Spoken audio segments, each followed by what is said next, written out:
अच्छा, जैसे आप ये बात बता रहे हैं तो मेरे साथ तो पूरी हमारी फैमिली ने इसको देखा है, सहा है हम लोगों ने। 2001 की बात है, 2003 की, सॉरी, 2003 की बात है कि हम अपने एक नए घर में हम शिफ्ट हुए और मेरे भाई दुबई में होते थे। जी, तो रमज़ान थे जी। और रमज़ान में मैं और मेरी बहन हर हर साल हम एतिकाफ़ में बैठते हैं। माशाअल्लाह, तो माशाअल्लाह। हमने एतिकाफ़ में बैठना था और मेरा भाई आया दुबई से, वो रमज़ान यहीं मनाता था।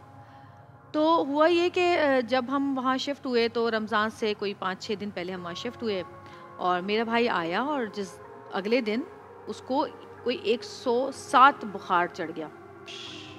अब अम्मी पूछे जा रही कि भई तुम्हें क्या हुआ? एकदम बुखार हो गया, चलो डॉक्टर के पास लेके गए। उन्होंने बर्फ़ की सिलों पे लिटा दिया क्योंकि वो बुखार बढ़ता जा रहा था हुँ, और कुछ समझ नहीं आ रहा था कि हुआ क्या है। तो जब उसको बुखार से थोड़ा होश आया, क्योंकि हमने तो जब उसको उठाया तो उसको बुखार ही था और वो बिल्कुल होश में नहीं था।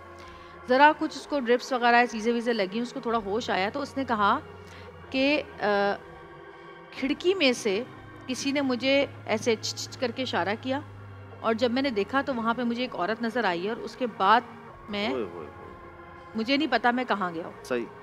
ख़ैर उसका फिर एक मौलवी साहब थे, उनको बुलाया, वो रोज़ आके पढ़ाई करते थे, सब करते थे, बुखार उतर नहीं रहा था। 7 दिन के बाद वो कुछ बेहतर हुआ और उसके बाद उसने अपना सामान पैक किया और वो दुबई चला गया। सही, क्योंकि उस अम्मी सही। ने कहा कि तुम फ़ौरन चले जाओ यहाँ से। बिल्कुल, बिल्कुल, वो बिल्कुल। चला गया। उसके बाद कभी-कभी ऐसा होता था कि जैसे हम लोगों को आवाज़ आती थी, कभी कुछ, कभी कुछ। हम लोग बहुत खौफ़ज़दा हो गए क्योंकि ज़ाहिर है अब ऐसी चीज़ें कभी देखी थी नहीं। तो उसके बाद फिर ये होने लगा कि जैसे पापा आवाज़ दे रहे हैं। जब नीचे गए तो पता चला कि पापा तो घर में ही नहीं है। अम्मी की आवाज़ आ रही है, अम्मी तो अंदर किचन में काम कर रही हुँ, हैं। हुँ। अब हम बैठे एतिकाफ़ में, क्योंकि ऊपर था जो भी था। मैं और मेरी बहन एतिकाफ़ में बैठे तो हम ऐसे चादर तारों चारों तरफ तान लेते थे चादर और बीच में भी हमारे एक चादर होती थी, वो इस तरफ होती थी, मैं इस तरफ होती थी। तो पहली रात जब हम सोए हैं और मैंने ख्वाब में देखा कि कोई एक औरत है, बहुत काला रंग है उसका और बहुत घने बाल हैं उसके, काले बाल और सफ़ेद आँखें हैं, सफ़ेद दाँत हैं और वो मेरी गर्दन ऐसे दबा रही है और मेरी आवाज़ नहीं निकल रही और मुझ पे इतना खौफ तारी था, इतना खौफ तारी था और मैं ज़ोर-ज़ोर से सूरह फ़लक, सूरह नास पढ़ने लगी तो एकदम मेरी बहन की आवाज़ आई कि बाजी आप ठीक हैं? हुँ। और फिर उसने पर्दे में से हिलाया मुझे, तो मैं बहुत पसीने-पसीने हो रही थी। मैंने कहा कि मैं जाग रही थी और मेरे साथ ये सब हो रहा है।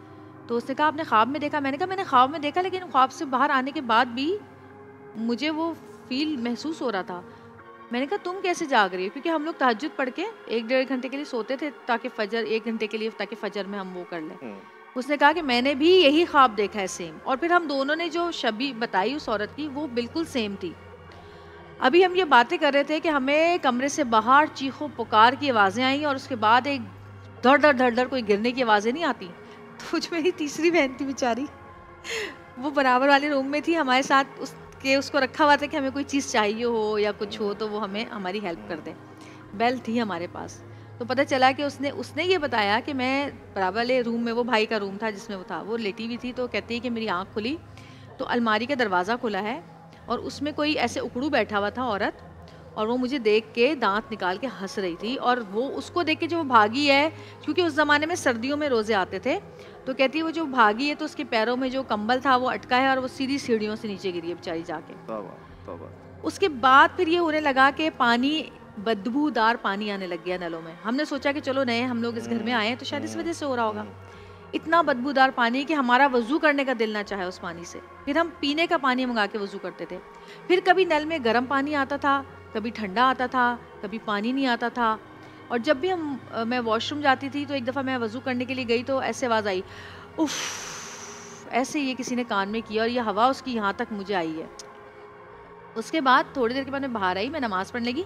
मेरे इस जगह घुटने के पास दर्द शुरू हुआ और ये पूरा जो घुटना था, इस जगह से जो गोश्त था वो गायब होता गया और एक खड्डा बनता गया अंदर। इतना बड़ा खड्डा बन गया कि मेरी सिर्फ़ हड्डी नज़र आ रही थी, सिर्फ़ अल्लाह! नमाज़ पढ़ने तक। फिर मैंने अपनी अम्मी को बुलवाया और मैंने अम्मी को ये दिखाया। मैंने कहा अम्मी ये क्या हो रहा है मेरे साथ, तो मुझे बहुत तकलीफ़ है इसमें, हुँ। मुझसे बैठा भी नहीं जा रहा है। तो मेरी अम्मी ने कहा कि भई तुम लोग एतकाफ़ से निकलो बाहर और चलो कहीं चल के किसी को दिखाते हैं। मैंने कहा ये चाह यही रहा है कि हम यहाँ से निकलें, वाह! क्योंकि हम अल्लाह का कलाम का वाह, ज़िक्र कर वाह, रहे हैं। वाह! कुरान पाक पढ़ रहे हैं, नमाज़ें पढ़ रहे हैं। मैंने कहा अम्मी मैं तो नहीं निकलने वाली वाह, यहाँ वाह, से, मेरी बहन ने भी मना कर दिया। फिर उसी मोहल्ले में पीछे एक रहते थे मौलाना साहब, उनके घर में ये वो इस तरह से इलाज वगैरह करते थे। फिर अम्मी उनके पास गईं, उन्होंने घर का एड्रेस पूछा, फिर अम्मी ने बताया कि उन्होंने पूरा पढ़ाई की है, 3 दिन उन्होंने पढ़ाई की है। वो 3 दिन हमें इतना तंग किया गया है कि किताबें ऊपर गिर रही होती थीं और अब खौफ ख़त्म हो गया था। सही। पहली रात जो खौफ था ना, कि दिल ऐसा होता था और काँप रहे होते थे, उसके बाद दूसरी रात, फिर तीसरी रात, फिर वो खौफ ख़त्म हो गया। फिर किताबें गिरें, पंखे बंद हो, लाइटें फटें, सब कुछ हो रहा होता था उस कमरे में, लेकिन मैं और मेरी बहन उस कमरे में कैद थे क्योंकि हम एतकाफ़ में थे। सही। लेकिन उनकी पढ़ाई करने के बाद आज, अब मैं उसी घर से, मेरी शादी हुई माशाल्लाह, सब कुछ उसी घर से हुआ और मेरे अम्मी अब्बू, बहन, भाई, दोनों भाभियाँ अब सब उसी घर में ही हैं और मेरा भाई उसी कमरे में ही है अपने बीवी बच्चों के साथ। माशाल्लाह। लेकिन अब ऐसा कुछ भी नहीं है। सही। तो ये वो चीज़ थी जो हम पूरी फैमिली ने सही और देखी, बहुत बीमार भी रहे, बहुत सारे मसले भी हुए। जी, जी।